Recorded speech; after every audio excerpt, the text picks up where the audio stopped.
نبی والے نبی سے بڑھا وقار سخن، یہی سخن ہے حقیقت میں تاج دار سخن۔ اجازت دے دیجئے، یہ کربلا کے لیے جو سفر حسین کا ہے، یہ کربلا کے لیے جو سفر حسین کا ہے، یہ کربلا کے لیے جو سفر حسین کا ہے، ہر ایک رفیق بڑا معتبر حسین کا ہے، ہر ایک رفیق بڑا معتبر حسین کا ہے۔ نبی کا دین نہ تبدیل ہونے دے گا کبھی، یہ ہے نبی کا نواسا، یہ گھر حسین کا ہے، یہ ہے نبی کا نواسا، یہ گھر حسین کا ہے۔ جہاں بھی آپ کو انسانیت نظر آئے، جہاں بھی آپ کو انسانیت نظر آئے، یقین جانیے پھر وہ نگر حسین کا ہے، یقین جانیے پھر وہ نگر حسین کا ہے۔ یزیدیت تو بدل دیتی اب بھی دین خدا، مگر بشکل عزا اس کو ڈر حسین کا ہے، مگر بشکل عزا اس کو ڈر حسین کا ہے۔ آئیے ہم اپنے مہمان شاعر، بزرگ شاعر، نامور شاعر محترم نایاب بلیاوی صاحب کے حضور پہنچتے ہیں، ان سے درخواست کرتے ہیں کہ وہ آج کی اس مجلس کی پیش کریں۔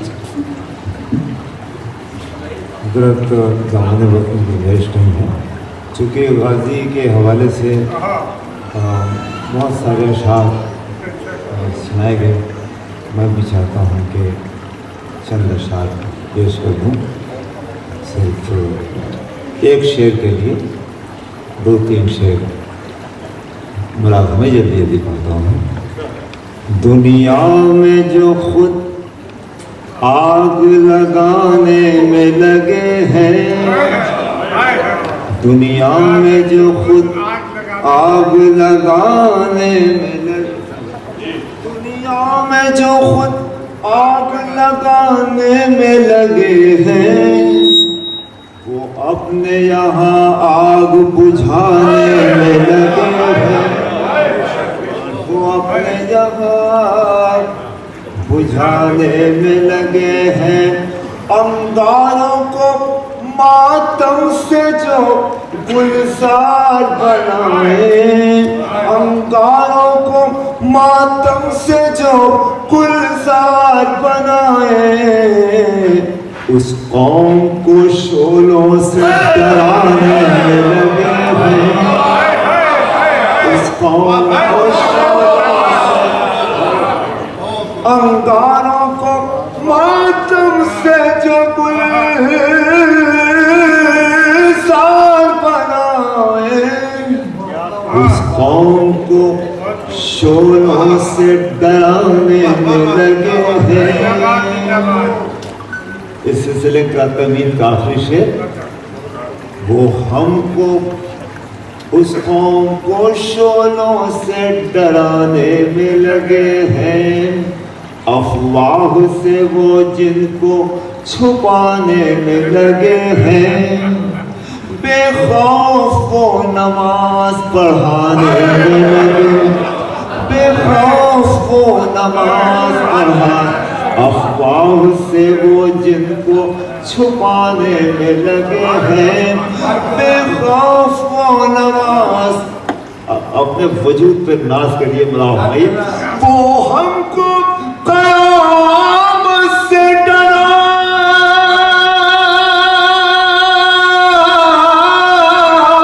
میں لگے ہیں، وہ ہم کو قیامت سے ڈرانے میں لگے ہیں، اور ہم ہیں کہ مولا کو بلانے میں لگے ہیں،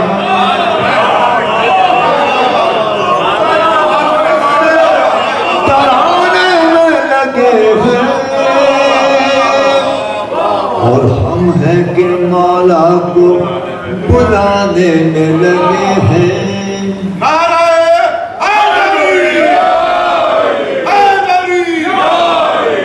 وہ ہم کو قیامت سے ڈرانے میں لگے ہیں، اور ہم ہیں کہ مولا کو بلانے میں لگے. ناصر بھائی نے غازی کے حوالے سے یہ مجلس منعقد کی ہے. سامنے پانی ہے اور آپ کی آنکھیں نم ہیں. اسی شعر کے لیے ناصر بھائی میں نے یہ چند شعر سنائے. غازی کے چاہنے والوں اگر یہ شعر پہنچتا ہے تو گوا کی سرزمین پر اپنے وجود پہ ناز کیجیے. آخر دیکھیں وہ ہم کو قیامت سے تنوائے. وہ ہم کو بہت اچھا شعر سنایا ہمارے ارشد بھائی نے. میں اس کے حوالے سے نظر کرتا ہوں. وہ ہم کو قیامت سے ڈرانے میں لگے ہیں رحمت بھائی. اور ہم ہیں کہ مولا کو بلانے میں لگے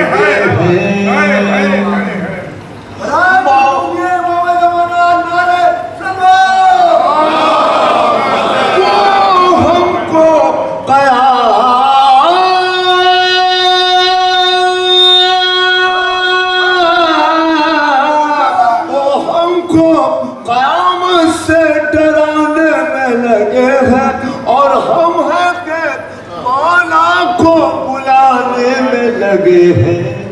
موت آئے مگر ہاتھوں کی جاں بعد میں نکلے. ابھی آپ پرچم اٹھائیں گے. موت آئے مگر ہاتھوں کی جاں. کیوں؟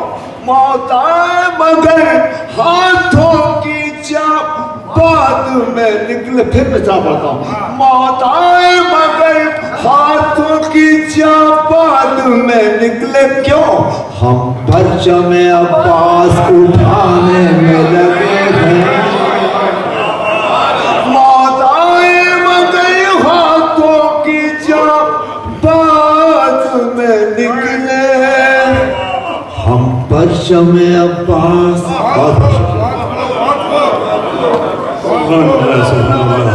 اس یقین کے ساتھ اس سفر کو ہم اب ذاکر اہل بیت تک پہنچتے ہیں.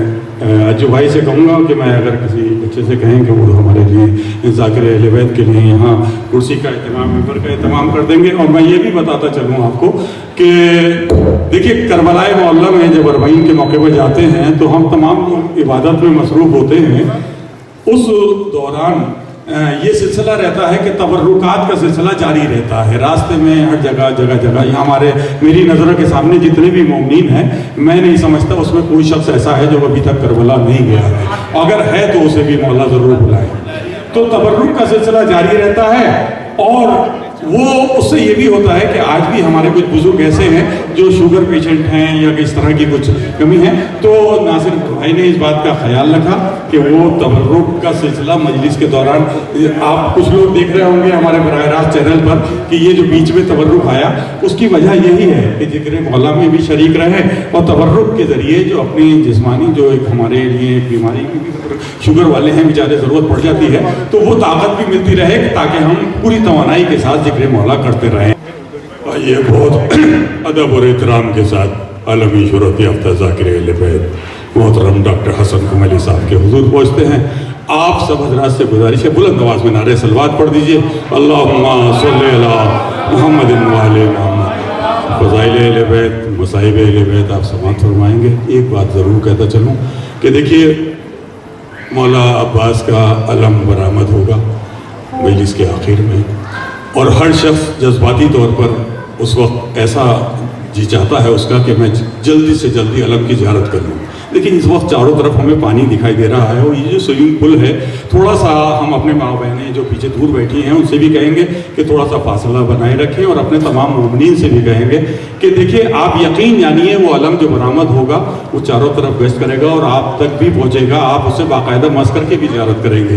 لیکن جب علم برآمد ہو تو دور سے برائے کرم زیارت کر لیجئے گا کیونکہ کسی بچے کا بھی اگر بیچ میں پیر وڑ جائے گا تو ڈسٹرب ہوگی مجلس مولا کا علم کا جلوس تو وہ ڈسٹرب نہ ہو. اس لیے اس بات کا ہر فرد کا یہ ذمہ داری ہے کہ وہ اس بات کا خیال رکھے. بہت ادب اور احترام کے ساتھ ذاکر اہل بیت کے حضور پہنچتا ہوں اس درخواست کے ساتھ کہ بلند آواز میں نعرہ صلوات پڑھیں.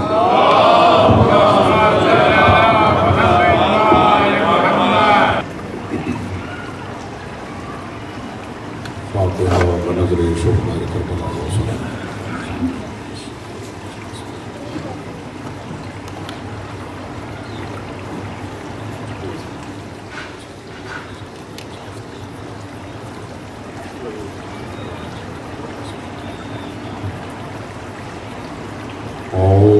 بالله من الشيطان اللعين الرجيم بسم الله الرحمن الرحيم الحمد لله رب العالمين وبه نستعين وهو المعين والصلاة والسلام على سيد الأنبياء والمرسلين سيدنا ونبينا وشفيع ذنوبنا وطبيب قلوبنا أبي القاسم محمد اللهم صل على محمد آله الطيبين الطاهرين المعصومين المظلومين المنتخبين المنتجبين أما بعد فقد قال الله تبارك وتعالى في كتابه المجيد وفرقانه الرشيد وقوله الحق بسم الله الرحمن الرحيم وما أرسلناك إلا كافة للناس بشيرا ونذيرا ولكن أكثر الناس لا يعلمون صدق الله العلي العظيم صلوات اللہ بزرگان محترم نوجوانان عزیز خواہران ملت اس وقت کی یہ گفتگو کئی اعتبار سے بہت اہم ہے زمان و مکان کے اعتبار سے بھی آج کی یہ مجلس بہت مخصوص ہے اور سامعین کے اعتبار سے بھی بڑی مخصوص ہے اس لیے کہ گوا کی سرزمین پر اس وقت سامعین میں مختلف صوبوں کی نمائندگی بھی ہو رہی ہے اور جتنے حضرات یہاں موجود ہیں وہ سب خواص ہیں ذکر سید الشہداء کو اپنا مقصد اور اپنی زندگی کا ہدف تو ہر اہل بیت کا چاہنے والا قرار دیتا ہے لیکن ان میں کچھ لوگ وہ ہوتے ہیں جو نمایاں خدمات انجام دیتے ہیں اور اس ذکر کو بپا کرتے ہیں جتنا تبلیغ کا کارواں آگے بڑھ سکے جتنا یہ پیغام پہنچ سکے اس کے لیے بھرپور کوشش کی جاتی ہے جہاں جہاں یہ ذکر ہوتا ہے ایک حدیث ہے ان الارض تبکی علی الانسان اور للانسان کہ زمین گریہ کرتی ہے یا انسان پر یا انسان کے لیے یعنی انسانوں میں کچھ ایسے ہیں کہ جن پر زمین اس لیے گریہ کرتی ہے کہ اے پروردگار ان کے گناہوں نے ہمارے کلیجے کو چھلنی کر دیا جلدی سے جلدی ہمیں ان کے وجود سے نجات دے دی اور کچھ ایسے ہیں کہ جب وہ اس دنیا سے رخصت ہوتے ہیں جب دنیا سے جاتے ہیں اور زمین ان کے وجود سے خالی ہونے لگتی ہے تو زمین گریہ کرتی ہے کہ اے پالنے والے اس کے وجود نے اس کے قدموں نے اس کے تلاوتوں نے اس کے ذکر اہل بیت نے میرے کلیجے میں ٹھنڈک ڈالی ہوئی تھی کیوں اسے اتنی جلدی مجھ سے جدا کر دیا یہ مفہوم احادیث میں بھی آیا اور سورہ دخان کے اندر ذرا سا اور بڑھ کے بات کی گئی کہ ایک مومن جب دنیا سے جاتا ہے تو زمین اور آسمان یہ سب اس کے لیے گریہ کرتے ہیں تو مبارکباد کے مستحق ہیں محترم ناصر علی صاحب کہ جنہوں نے الور سے لے کر یہاں تک کتنی زمینوں کو ذکر اہل بیت کا گواہ بنا کے اپنے لیے آخرت میں گواہی کا ایک راستہ فراہم کر دیا اور زمینوں کو گواہ بنایا آج پانی کی موجیں بھی گواہ بن رہی ہیں یوں تو کائنات کے ذرے ذرے پر حسین کا اختیار ہے حسین کا قبضہ ہے کائنات کے عناصر اربع پہ اگر آپ دیکھیں تو آگ پر حسین کا ماتم ہے، مٹی پر حسین کا فرش بچھا ہوا ہے، ہواؤں میں حسین حسین کی صدا ہے، پانی پہ حسین کی سبیلیں لگی ہیں۔ سبیلیں لگانا اور ہے، مگر ذرا اور انسان کا جذبہ آگے بڑھ جائے تو وہ چاہتا ہے کہ پانی کی موجیں بھی سقائے حرم کے ذکر کی گواہ بن جائیں۔ مجھے خلیق انجم صاحب کا ایک شعر یاد آ رہا ہے، بڑا اچھا لگتا ہے۔ وہ کہتے ہیں میں کاغذ پر بنا کر کربلا سے شام کے رستے، میں کاغذ پر بنا کر کربلا سے شام کے رستے، پھر ان رستوں پہ بادل، پیڑ اور جھرنے بناتا ہوں۔ یہ ایک خیال ہے، یہ ایک تمنا ہے کہ کربلا سے شام تک جو پیاسے رہ گئے ہم وہاں موجود نہ ہوئے تو کم سے کم عالم تصور میں ہی ان کی سیرابی کا یہ انتظام کریں کہ اپنے قلم سے جھرنے بنا دیں، اپنے قلم سے بادل بنا دیں۔ یہ جذبہ ہے انسان کا۔ لہٰذا اور تو میں نے عرض کیا کہ سامعین میں وہ حضرات موجود ہیں جنہوں نے نمایاں خدمات انجام دی۔ جناب حسن احمد صاحب، ان کے فرزند فیضی بھائی، یہ جس طرح سے ذکر شہزادی کونین کر رہے ہیں، ہمارے چمن بھائی جس طرح سے تذکرہ کرتے ہیں، ہمارے اشجع رضا صاحب، دوسرے افراد کمال امروی، سلیم امروی اور تمام حضرات سب، تو دعا ہے ان سب کے لیے کہ اللہ رب العزت کائنات کے ذرے ذرے کو ان کے حق میں گواہی دینے والا بنا دے، اور اس دنیا میں بھی ان کو جو کامیابی اور ترقی ملی ہے اس میں مزید اضافہ ہو، اور آخرت میں بھی کامیابی حاصل ہو۔ اس دعا کی قبولیت کے لیے اور اپنے اپنے مرحومین کی درجات کی بلندی کے لیے جو لوگ گزشتہ مجلسوں میں شریک تھے اور آج ہمارے درمیان نہیں ہے، ان کے غریق رحمت ہونے کے لیے مل کے صلوات پڑھیں محمد علیہ۔ بس میں نے تمہید میں زیادہ وقت لیا، لیکن بہت زیادہ وقت مجھے نہیں لینا۔ آیت جو میں نے آپ کے سامنے پڑھی وہ اس مناسبت سے پڑھی کہ جو دن گزرا ہے وہ یوم معراج بھی تھا اور یوم بعثت بھی تھا، اور جو دن آنے والا ہے وہ سفر سید الشہداء کا دن ہے۔ لہٰذا دو تین منٹ میں ان ساری مناسبتوں کو بیان کرتے ہوئے ذکر کو آگے بڑھا لیا جائے۔ ارشاد ہو رہا ہے وَمَا أَرْسَلْنَاكَ إِلَّا كَافَّةً لِلنَّاسِ بَشِيرًا وَنَذِيرًا، اے حبیب ہم نے آپ کو بشیر اور نذیر بنا کر بھیجا تمام انسانوں کے لیے، آپ تمام انسانوں کے لیے بشیر اور نذیر ہیں۔ وَلَكِنَّ أَكْثَرَ النَّاسِ لَا يَعْلَمُونَ، لیکن لوگوں کی اکثریت جو ہے وہ اس بات کو جانتی نہیں۔ یعنی پیغمبر کا انقلاب ایک عالمگیر انقلاب ہے، اور یوم بعثت آج کا یہ دن گزرا، 40 سال خاموش زندگی گزارنے کے بعد پیغمبر اکرم نے اپنی بعثت کا آغاز کیا، اور یہ 40 سال جو گزارے، اس 40 سال میں اپنے اخلاق و کردار کا گرویدہ کر لیا عرب دنیا کو۔ یہاں بھی بعض لوگوں کا خیال یہ ہے، وہ یہ کہتے ہیں کہ 40 سال کے بعد نبوت ملی، اور نبوت ملنے سے پہلے کا جو دور ہے، جو زندگی ہے، وہ اوروں سے تو بہتر ہے، لیکن اس میں کہیں کہیں کوئی ذوف اور لغزش نظر آتی ہے، نعوذ باللہ۔ عزیزو بس یہاں پر رک کے ایک جملہ عرض کرنا چاہتا ہوں۔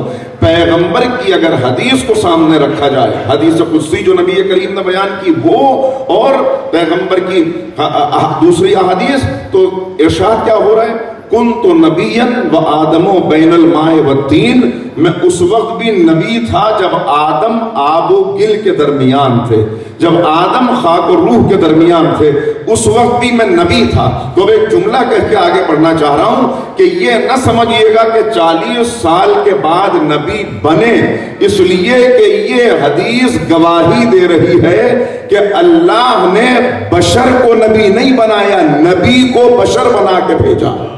نبوت پہلے سے ہے، بشریت بعد میں ہے۔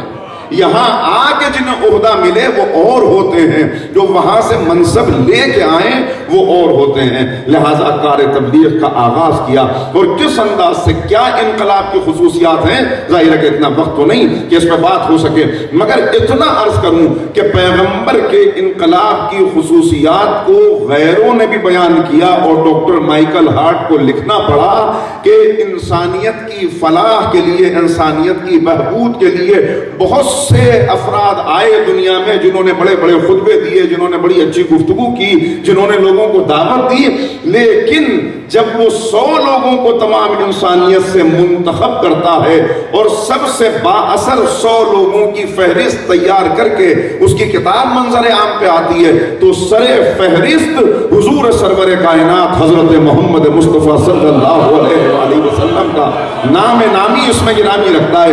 سوال کیا گیا, پوچھا گیا کہ کیا تم نے مذہب بدل لیا؟ اس نے کہا مذہب نہیں بدلا. کہا پھر جناب عیسیٰ کو سر فہرست کیوں نہیں رکھا؟ تم عیسائی ہو اور تم نے سر فہرست نبی کریم کو رکھا. اس نے اس وقت جو جملے کہے, جو باتیں کہی, 2 باتیں مختلف موقعوں پہ کہی, وہ آپ کی خدمت میں عرض کروں. پہلی بات وہ کہتا ہے کہ تم نے پوچھا کیوں میں نے ان کو سر فہرست رکھا, تو کہا میں نے پوری انسانیت کی تاریخ دیکھ لی لیکن مجھے اکیلی شخصیت نبی کریم کی نظر آئی. جملہ اس کا یہ ہے کہ محمد is the only leader on the face of earth who was supremely successful both in secular and religious fields. کہ اکیلی شخصیت تھی نبی کریم کی کہ جس نے صرف روحانیت پر خطبے نہیں دیے, اخلاق پہ خطبے نہیں دیے, بلکہ جو خطبے دیے ان کے اوپر ایک معاشرہ تعمیر کر کے دکھا دیا, ایک معاشرہ تعمیر کر کے دکھا دیا. یہ پہلی خصوصیت. اور دوسری خصوصیت, ایک دوسرے انٹرویو میں اس سے پوچھا گیا کیوں نبی کریم کو سر فہرست رکھا, تو اس نے عجب بات کہی. اس نے کہا تم حقوق انسانی کے علم بردار بنتے ہو, حقوق انسانی کی اتنی گفتگو کرتے ہو, عورتوں کے حقوق کا اتنا نعرہ دیتے ہو, مگر میں نے پوری تاریخ میں دیکھ لیا مجھے ایک عظیم شخص نظر آیا جس نے حقوق نسواں کا تحفظ یوں کیا کہ جب بھی بیٹی سامنے آئی تو تعظیم کے لیے کھڑا ہو کے بتایا کہ حقوق نسواں حقیقتاً کہتے ہیں. تعظیم کے لیے کھڑے ہو کے نبی کریم بتا رہے ہیں. یہ کس کی تعظیم کے لیے؟ دیکھیں ایک مناسبت میں نے عرض کر دی, یہ کس کی تعظیم کے لیے کھڑے ہو رہے ہیں؟ یہ باپ بیٹی کی تعظیم کے لیے نہیں کھڑا ہو رہا, بلکہ یہ نبی اس بیٹی کی تعظیم کے لیے, اس شخصیت کی تعظیم کے لیے کھڑے ہو رہے ہیں کہ جس کا نور عطا کرنے کے لیے پیغمبر کو معراج پر بلایا گیا. معراج پر بلایا. 120 معراجیں ہیں جو نبی کی حیات طیبہ میں پائی جاتی ہیں. 120 مرتبہ اللہ نے اپنے بندے کو معراج کے لیے بلایا, اور اس میں ایک معراج صرف اس لیے ہے کہ اللہ چاہتا ہے کہ نور سید کونین پیغمبر اکرم کو عطا کر دیا جائے. اللہ اللہ, آج دنیا حیرت میں ہے. زمانہ یقین نہیں کر پا رہا اس بات پہ کہ کیسے معراج ہوئی, اتنی سرعت, اتنی تیزی, اتنی جلدی, اتنی رفتار, یہ ہماری سمجھ میں نہیں آ رہا, آپ کی سمجھ میں نہیں آ رہا, لیکن آئنسٹائن کی سمجھ میں آ گیا. آئنسٹائن کا جو خط و کتابت اس کی ہوئی, جو اس کی گفتگو ہوئی آیت اللہ بروجردی سے, وہ آپ کو مل جائے گی, پورا ان کی ویب سائٹ کے اوپر موجود ہے. ان خطوط میں اس نے جو سوالات پوچھے اور جو تھیوری آف ریلیٹیوٹی کے مطابق اس کو یہ واقعہ نظر آیا, تو وہ یہ کہنے پر مجبور ہوا کہ یقیناً پیغمبر کی معراج جسمانی معراج تھی, اور صرف شیعت وہ مکتب ہے کہ جن کے پاس حقیقتاً وہ دین ہے, حقیقتاً وہ نظریات ہیں جو الہی نظریات ہیں, جو آسمانی نظریات ہیں, وہاں سے جو نازل ہوا وہ محفوظ جنہوں نے رکھا ہوا. تو آج حیرت ہم کس بات پہ کر رہے ہیں کہ رفتار سمجھ میں نہیں آتی, تیزی سمجھ میں نہیں آتی. ایک مجلسی نقطہ کہہ کے بس یہاں سے آگے بڑھ جاؤں. یہ رفتار اور تیزی آپ کی سمجھ میں اس لیے نہیں آ رہی کہ قرآن کریم کو آپ نے بند آنکھوں سے پڑھا ہے. یہ ایک ہے یہ آنکھیں, ایک ہے دل کی آنکھیں. اگر دل کی آنکھوں سے قرآن کو پڑھا ہوتا تو مسئلہ واضح ہو جاتا. قرآن ایک باپ کا واقعہ پیش کر رہا ہے, بوڑھا باپ, جوان بیٹا, خواب میں دیکھا بیٹے کو ذبح کر رہا ہوں, بیٹے کو لے کر باپ آ گیا اور اس کے بعد اپنی آنکھوں پہ پٹی باندھ کے خنجر نکال کے بیٹے کے گلے پہ رکھ کے خنجر چلا دیا. میں نے کہا پھر کیا ہوا؟ کیا جناب اسماعیل ذبح ہو گئے؟ کہ نہیں, ذبح نہیں ہوئے, بلکہ ایک دمبا آ گیا کہ جس نے اپنا سر دے کے نبی زادے کی جان بچا لی. بھئی سوال یہ ہے کہ دمبا کہاں سے آیا؟ کہ دمبا عرش سے آیا. کتنی دیر میں آیا؟ بھئی عرش سے چلا ہوگا, جنگل گھوما ہوگا, اسماعیل کو تلاش کیا ہوگا. کہ اگر اتنی دیر لگتی تو اسماعیل کا چہلم ہو جاتا, دمبا نہ آتا. پھر جب خنجر رکھا تو گردن اسماعیل کی تھی, جب خنجر چلا تو گردن دمبے کی تھی. بھئی حیرت ہے, چشم زدن میں دمبے کا آنا سمجھ میں آ گیا, نبی کا معراج پہ جانا سمجھ میں نہیں آ رہا؟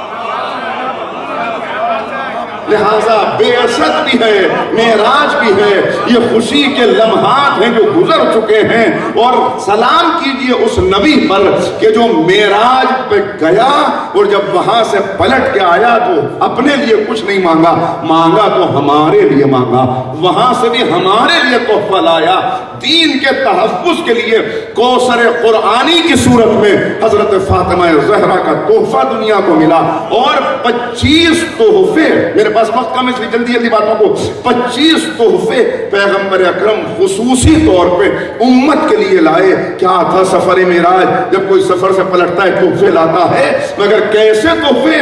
پیغمبر 5 نمازوں کا تحفہ لائے۔ اس سے پہلے 50 نمازیں تھیں جو امتوں پر واجب تھیں، مگر پیغمبر 5 نمازوں کا تحفہ لائے۔ وہ واقعات نہیں جو آپ نے سنے کہ جناب وہاں سے آ رہے تھے اور اسرائیلیات جو داخل کر دی، نہیں، وہ سب ہمارے یہاں کی روایات نہیں ہیں۔ بس اللہ سے التجا کر کے گڑ گڑا کہ میری امت پر زیادہ بوجھ نہ پڑے، میری امت پر زیادہ سختی نہ ہو، 5 نمازوں کا تحفہ لے کے آئے۔ اور کیا تحفہ لائے؟ 25 کے بیان کرنے کا موقع نہیں، 2-3 اشارے کرتے ہوئے صرف کہ پیغمبر کیا تحفہ لائے۔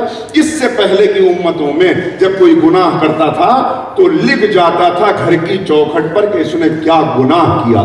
وہاں کچھ عقل مند پیدا ہوئے، انہوں نے کہا ہم گھر میں گناہ کریں گے تو لکھا جائے گا، لہٰذا ہم جا کے صحرا میں گناہ کریں گے۔ انہوں نے صحراؤں میں جا کے تنہائی میں گناہ کیے۔ اب مطمئن ہے کہ اب گھر پہ کہاں لکھا ہوگا، مگر جب واپس پلٹے تو پیشانی پہ لکھا ہوا۔ تو جو گناہ کرتا یا پیشانی پہ لکھ جاتا یا گھر کی چوکھٹ پہ لکھ جاتا، کہا اے میرے رب، اے میرے مالک، میری امت کا پردہ رکھ لے، میری امت کا پردہ رکھ لے، اس آزمائش میں میری امت کو نہ ڈال۔ لہٰذا اللہ نے پردہ رکھ لیا۔ اب کوئی گناہ کرتا ہے تو پیشانی پہ لکھا نہیں جاتا، ورنہ نہ آپ مجھے ممبر پہ برداشت کرتے، نہ میں آپ کو برداشت کرتا، نہ باپ بیٹے کا چہرہ دیکھ پاتا، نہ بھائی بھائی کو برداشت کر پاتا، سب پردے میں ہے۔ ہاں اتنا تقاضا کر لیا کہ میں نے تمہارا پردہ رکھا ہے، تم ایک دوسرے کا پردہ رکھنا۔ میں نے تمہارا پردہ رکھا، تم ایک دوسرے کا پردہ رکھنا، ایک دوسرے کے عیب چھپاتے ہوئے آگے بڑھنا۔ یہاں آج سوشل میڈیا کی سب سے بڑی خرابی یہ ہے کہ پتہ نہیں کہ یہ بات صحیح بھی ہے یا نہیں، مگر فوراً اس کو آگے بڑھا دیا گیا، ایک دوسرے کے عیب اچھالے جا رہے ہیں، عیب اچھالے جا رہے ہیں۔ پردہ رکھنا۔ جناب موسیٰ کھڑے ہوئے، ہاتھوں کو دعا کے لیے اٹھایا ہے، قحط پڑا ہے، بارش نہیں آ رہی، سب لوگ پیچھے کھڑے ہوئے ہیں، نماز استسقاء ابھی ادا کی ہے، اور کہا پالنے والے بارش برسا دے، کہا موسیٰ رک جاؤ، ٹھہر جاؤ، ابھی دعا نہ کرنا، ابھی رک جاؤ موسیٰ۔ کہا ہوا پروردگار؟ کہا ان پیچھے کھڑے ہونے والوں میں ایک ایسا گناہگار ہے کہ اے کلیم اللہ، اگر تم بھی دعا کرو گے تب بھی ہم بارش نہیں برسائیں گے، پہلے اس کو مجمع سے الگ کرو۔ جناب موسیٰ پیچھے مڑے، کہا کون گناہگار ہے جس کی وجہ سے بارش رکی ہوئی ہے؟ وہ الگ ہو جائے، وہ ہٹ جائے۔ کسی کو نہ پتا ہو مگر انسان کو خود کو پتا ہوتا ہے، وہ خود جانتا تھا کہ وہ میں ہوں۔ میں ایک مرتبہ گڑ گڑا کے کہا، رو کے کہا، اے معبود میں تیرا سرکش ہوں، میں گناہگار ہوں، مجھے معلوم ہے میری وجہ سے بارش نہیں برس رہی، مگر تو نے اب تک پردہ رکھا، آج اور پردہ رکھ لے، اب تیرا اطاعت گزار بن جاؤں گا، میری دعا کو قبول کر لے، بارش برسا دے۔ ایک مرتبہ بادل پھر کے آئے، ٹھنڈی ٹھنڈی ہوائیں آئی، بارش برسنے لگی۔ موسیٰ نے حیرت سے دیکھا، پروردگار ابھی تو کہا تھا کہ بارش نہیں آ رہی، ایک گناہگار ہے۔ کہا ہم نے اس کی توبہ قبول کر لی، اسے معاف کر دیا، ہم نے بارش برسا دی۔ کہا پالنے والے میں تو تیرا کلیم ہوں، مجھے بتا دے کہ وہ گناہگار کون ہے۔ آواز آئی، اے موسیٰ جب وہ گناہگار تھا ہم نے تب اس کا نام ظاہر نہیں کیا، اب تو اس نے توبہ کر لی، اب کیسے اس کا نام دنیا میں بتا؟ تم پردہ رکھتے چلے جاؤ، اللہ تمہارا پردہ رکھے گا۔ یہ دوسرا تحفہ لے کے آئے، بس 25 تحفے کہاں تک بیان کروں۔ ایک بات اور، ایک عالم یہ تھا کہ اگر کوئی ارادہ گناہ کرتا تھا سابقہ امتوں میں تو وہ بھی گناہ میں شمار ہوتا تھا، مگر یہاں ارحم الراحمین نے رحمت للعالمین کی دعا پر یہ عطا کیا کہ اب ارادہ گناہ پر گناہ نہیں لکھا جائے گا۔ نہیں صرف یہی پر رحمت رکی، نہیں، اگر کوئی گناہ کرنے کے بعد 24 گھنٹے کے اندر توبہ کر لے گا تو ہم 24 گھنٹے تک فرشتوں کو حکم دیں گے اس کا گناہ لکھنا نہیں، اگر 24 گھنٹے میں توبہ کر لے تو ہم نے اس کو معاف کر دیا۔ اور ارادہ گناہ پہ گناہ نہیں ہے، لیکن ارادہ ثواب پر ثواب لکھ دیا جائے گا۔ اللہ اللہ یہ تحفے ہیں جو نبی کریم لے کر آئے. چنانچہ کیا بعثت پیغمبر ہے, کیا معراج پیغمبر ہے, کیا تحفے ہیں جو نبی کریم لے کر آئے ہیں. کون ایسا نبی, ہم خوش قسمت ہیں کہ اللہ نے ہمیں ایسا نبی عطا کیا, اور ایسا نبی کہ جو امت کے لیے وہاں سے بھی تحفے لایا, اور جب یہاں موقع آیا اور یہاں یہ بات آئی کہ کہیں ایسا نہ ہو کہ یہ دین مٹ جائے, تو اب یہاں بھی پیغمبر نے کیا تحفہ دیا ہے, کیا عطا کیا, کوئی پیش نہیں کر سکتا اس طرح اپنے لہو کو, اپنے خون کو, اپنی نسل کو ایسی عظیم قربانی.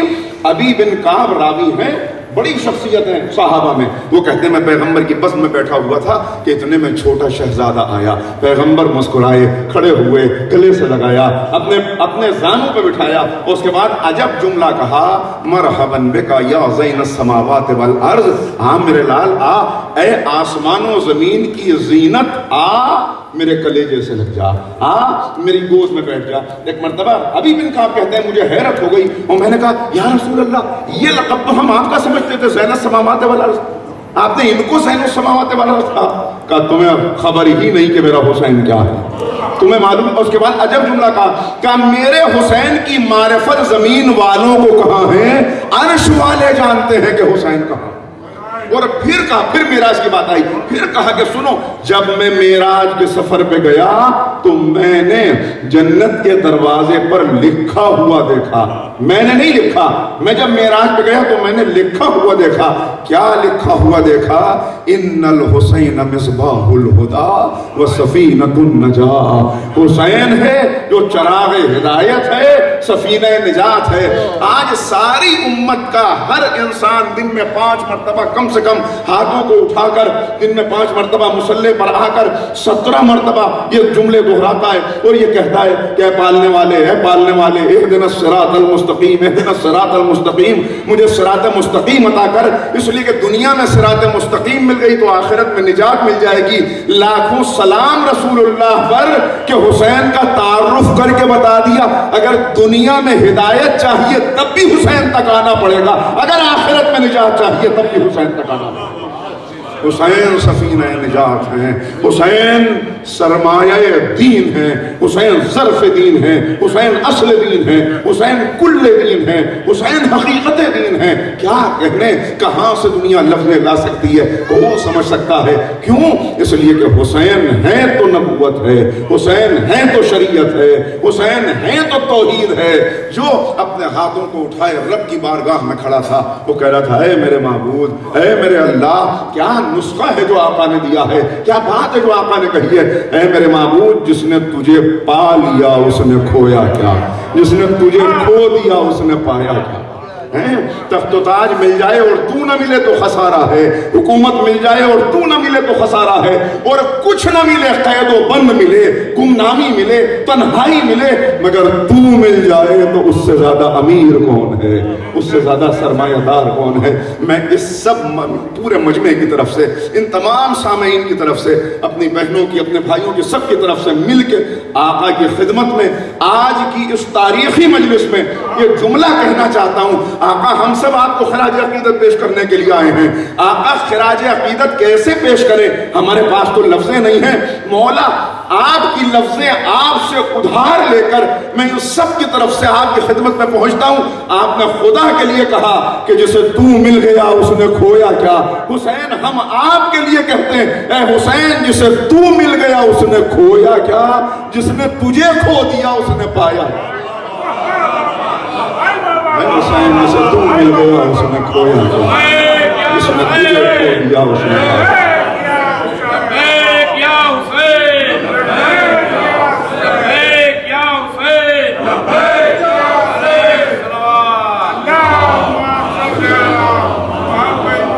جسے تو مل گیا اس نے کھویا کیا.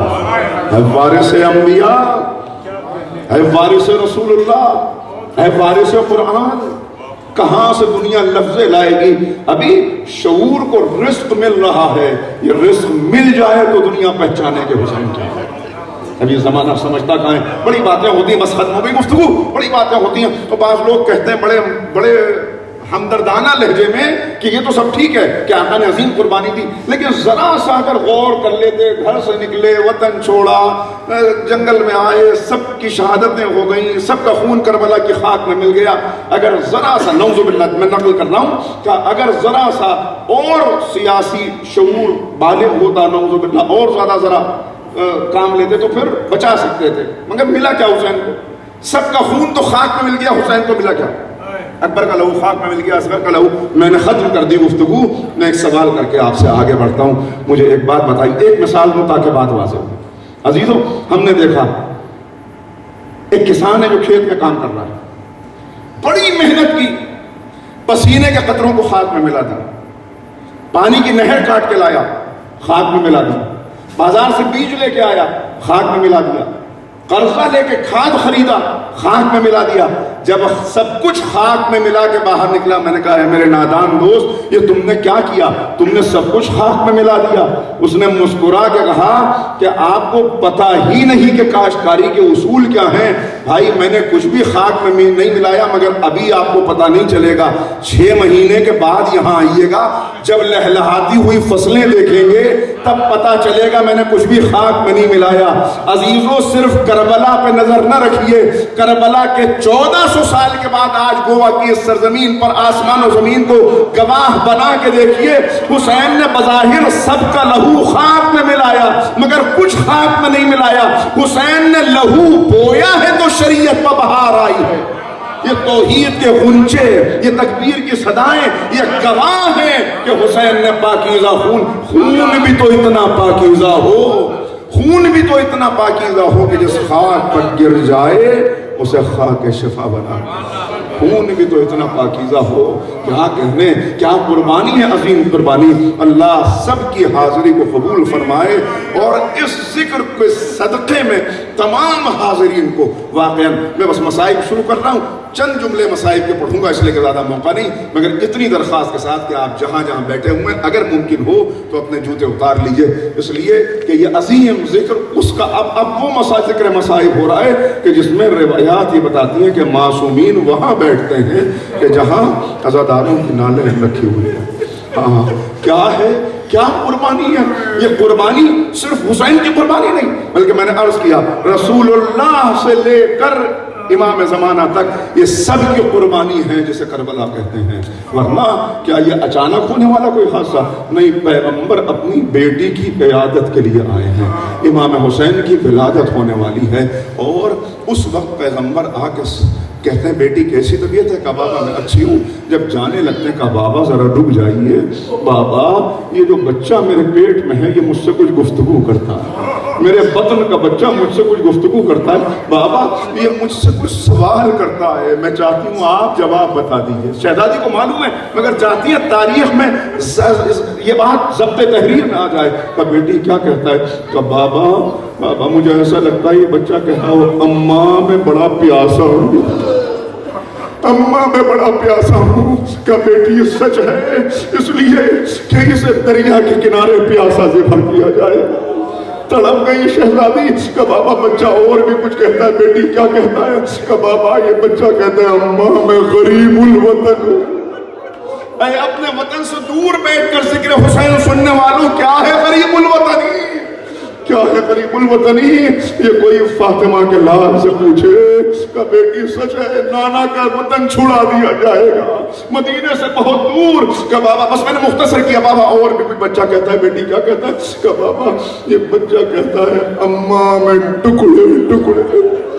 کہ بیٹی شہادت کے بعد اس کا لاشا پامال کر دیا جائے، لاشا پامال کر۔ بابا بچہ اور بھی کچھ کیا کہتا ہے بیٹی؟ یہ کہتا ہے اماں میں برہنہ ہوں۔ کہ بیٹی سچ ہے شہادت کے بعد اس کا لباس لوٹ لیا جائے گا، کوئی امامہ لوٹے گا، کوئی قبا لوٹے گا۔ ارے حد یہ ہے، ایک ظالم جب دیکھے گا انگلی میں انگوٹھی ہے، سلام غریب زہرا پر، ایک انگوٹھی کے لیے جس کی انگلی کو جدا کر دیا گیا۔ آج وہ امام وطن چھوڑ رہا ہے، بس آخری فکر ہے، آج وہ امام وطن چھوڑ رہا ہے۔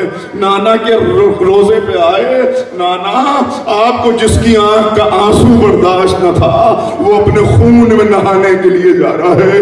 نانا جگر کے ٹکڑے اٹھانے کے لیے جاتا ہوں۔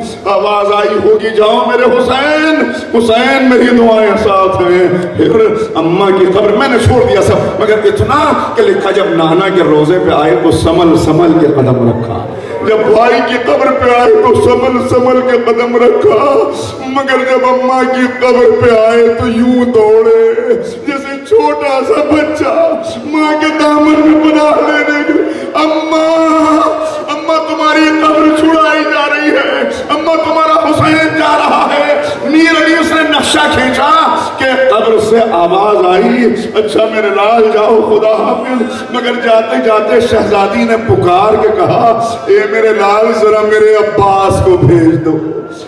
دریا دریا پانی عباس علم، کہا کیا مناسبتیں ہیں میرے لال؟ میر انیس کہتے ہیں کہ حسین آئے اور آگے عباس کو آواز دی، ابھی رہوار کو آگے نہ بڑھاؤ بھائی، یاد فرماتی ہے اماں ادھر آؤ بھائی۔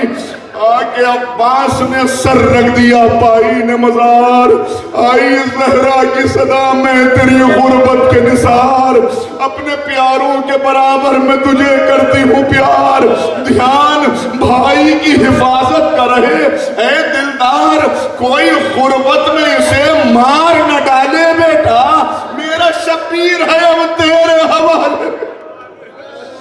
عزیزوں میں نے پڑھ لیا، بس آخری فکر ہے۔ ایک یہ وصیت تھی جو ماں نے بیٹے سے کی، ایک وہ وصیت تھی جو حسین نے وقت رخصت اپنے بیٹے سید سجاد سے کی۔ بس عزیزوں پیاس اور پانی اسی پہ ذکر ختم ہے۔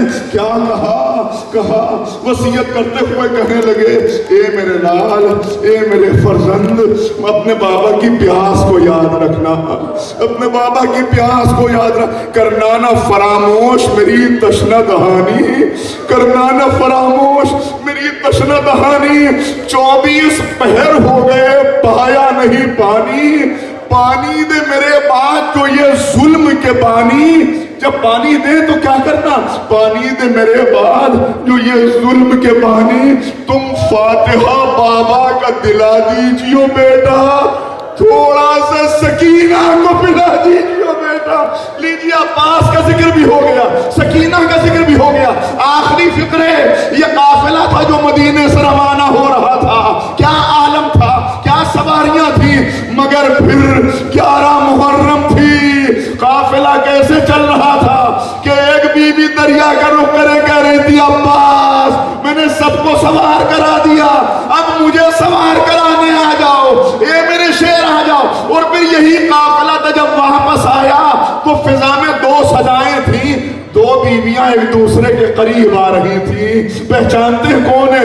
2 بیویاں ایک دوسرے کے قریب تھیں، ایک زینب تھی ایک ام البنین تھی۔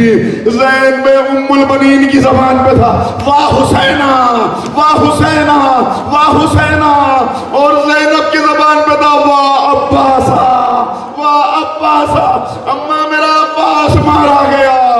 مرثیہ ہر دن ہر شام میں جنت البقیع میں ایک مرثیہ گونجتا تھا، ایک بی بی کہتی تھی اے میرے شیر مجھے یقین نہیں آتا کہ تو مارا گیا، یقین نہیں آتا تو مارا گیا، کیسے یقین کروں، مگر جب زینب کے بازوؤں پر رسیوں کے نیل دیکھتی ہوں تو یقین کرنا پڑتا ہے، اگر تیرے بازو سلامت ہو گئے، اگر تو مارا نہ جاتا تو کون